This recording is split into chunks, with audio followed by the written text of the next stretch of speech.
Bonjour à tous. Lorsque nous parlons marché émergent comme d'un ensemble, nous pouvons parfois oublier que tous les pays ne sont pas dans le même bateau. Et ces différences se voient actuellement de manière très claire dans les marchés de dette locale. La performance depuis le début de l'année parle d'elle-même. Moins 2% pour les marchés de la zone MENA, plus 0,7% en Asie et moins 9,9% pour l'Amérique latine. Donc c'est une baisse de près de 10% pour les marchés obligataires locaux en Amérique latine.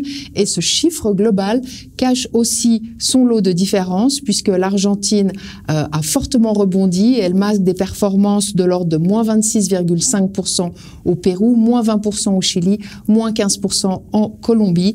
De quoi faire passer les performances du Brésil, moins 7% et Mexique, moins 5%.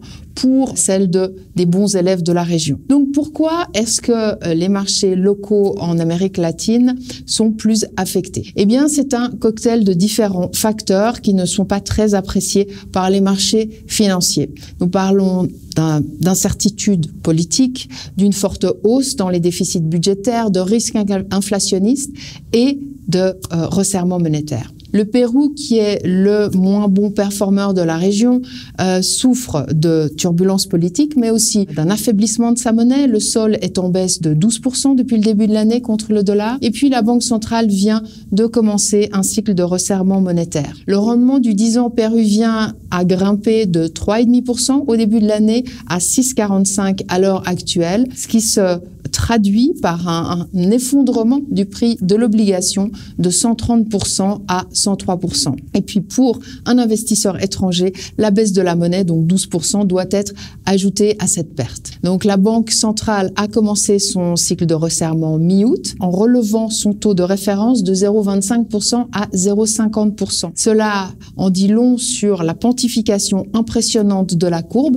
qui reflète les attentes du marché, pas seulement en termes d'inflation, mais également en termes de nouvelles hausses de taux. Donc les banques centrales en Amérique latine se retrouvent dans une situation délicate. Les pressions inflationnistes, les sorties de capitaux étrangers sont importants, des besoins de hausse de taux avec des déficits qui s'élargissent, une croissance qui est en dessous de son potentiel et bien sûr une instabilité politique qui n'est pas de nature à rétablir la confiance dans les gouvernements pour qu'ils reprennent le contrôle des déficits, ne sont pas des choses faciles à gérer. Donc que font les investisseurs? Alors si l'on en croit la hausse dans le prix des assurances de couverture sur les monnaies et de la volatilité de ces monnaies, les investisseurs doutent. Donc les plus agressifs augmentent leurs risques en ajoutant du risque de crédit à travers de la dette spéculative, la dette high yield, alors que les plus raisonnables, eux, diminuent leurs ambitions de profitabilité, ce qui reflète que les investisseurs sont, tout comme les marchés émergents, un ensemble très hétérogène.